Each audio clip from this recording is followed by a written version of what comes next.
A Light Within Darkness Chapter 76, Fan Fiction by Azazyel.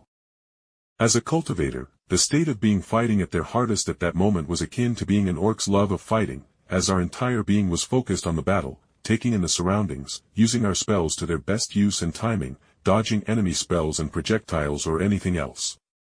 It was why normal cultivators would break through sometimes during battle. In combat, not only your entire body but your mind and very soul were completely aimed at one thing.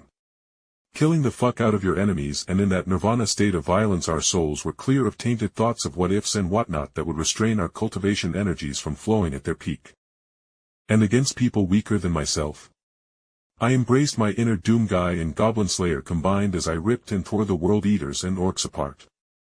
And in my heady drunken blood rage, my young flames burned ever brighter with my saber lashing out with terrible beams of sword chi that sliced through entire buildings like I was Sephiroth. Only the bigger orcs that were more than 3 meters tall could withstand a single blow from my sword chi blessed saber, and likewise for the World Eaters only the dreadnoughts and the Chaos Space Marines with demons bonded into their armor could withstand a blow or two. Androns challenges you to battle without magic. I heard a World Eater roar gutturally, and as he did so, I grimaced as I felt a geas binding my form backed by the power of Khorne, but I snorted and said coldly.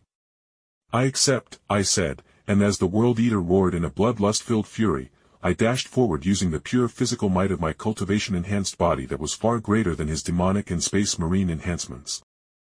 But rather than using my sword and trying to hack through his demonically enhanced ceramite armor, I hopped onto his shoulders and then using my entire body's strength I bent my knees, and as my fingers got under the lip of his helmet I roared victoriously as I literally ripped the Space Marine's head off with his helmet, with my feet shifting slightly so as the headless Space Marine fell to the ground I would land on his chest with his helmet-covered skull held aloft in the air with his corrupted blood falling on my face. "Here is a skull for you, Khorne," I roared, igniting the helmet in young flames, and I could feel the soul of that Space Marine be erased by the flames that were perfectly suited for destroying ghosts, demons, and other beings aligned with Een.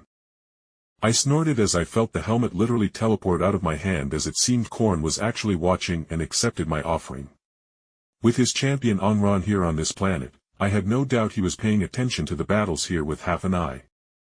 But as I was absorbing that knowledge, I was rocked forward as a loud bubble exploded beside me that I didn't sense due to how slow-moving it was. A fucking bubble launcher. I grimaced as I laid face down on the ground from where I was blasted a good 100 meters and into the metal walls of one of the nearby buildings, with my form denting it with the force I hit it with. Sure, the bubble launcher didn't hurt me with the explosion as I was immune to the heat, but the force of the explosion certainly gave me some bruises. But with the geas from Khorne already broken, I simply sent a beam of sword chi in the position of the mounted turret, and as the sword chi cut into the bubble launcher, the orc weapon exploded, sending a powerful force field outwards that pulped the nearby orcs as though Pain was here and used an overpowered Shinra Tensei or whatever as the invisibly expanding force field balloon shot out so fast that orcs' bodies just broke apart. "No. Don't kill snotling gobbets." One of the tiny orcs/goblins shrieked as I slaughtered his group, but even as he cried out that, I saw him reach behind his back and pull out a massive daisy chain of grenades, and as he attempted to pull the pin connecting them, my Kasaya beads attached to my arm, having fed gluttonously on the flesh and blood in the surrounds, snapped forward like a whip and obliterated the orc's harm into a blood mist with how fast it swung. Even as the goblin screamed in agony, I just picked up a large metal post I saw and slapped it into my hand with a smile as I muttered under my breath, "This will do." I walked over to the snotling and, with a loud cracking noise, I smashed the board into the snotling's back, breaking some of the fungus monster's ribs and making him choke on his screams and fall onto his stomach before I flipped him over with a foot. "Where is Gazkul and Angron?" I asked, simply not giving the orc any sympathy as I saw the little bastard pulling a knife from his side with his still working hand. And with a brutal stomp, I turned that last hand into mush, and finally, after a bit more encouragement, I finally got my answer in the direction Angron and Gazkul's forces were directly fighting, with Angron harvesting lesser orc warboss heads for Khorne while apparently saving Gazkul for last. With Gazkul himself very angrily following Angron's flying form around the planet, trying to pin him down to fight.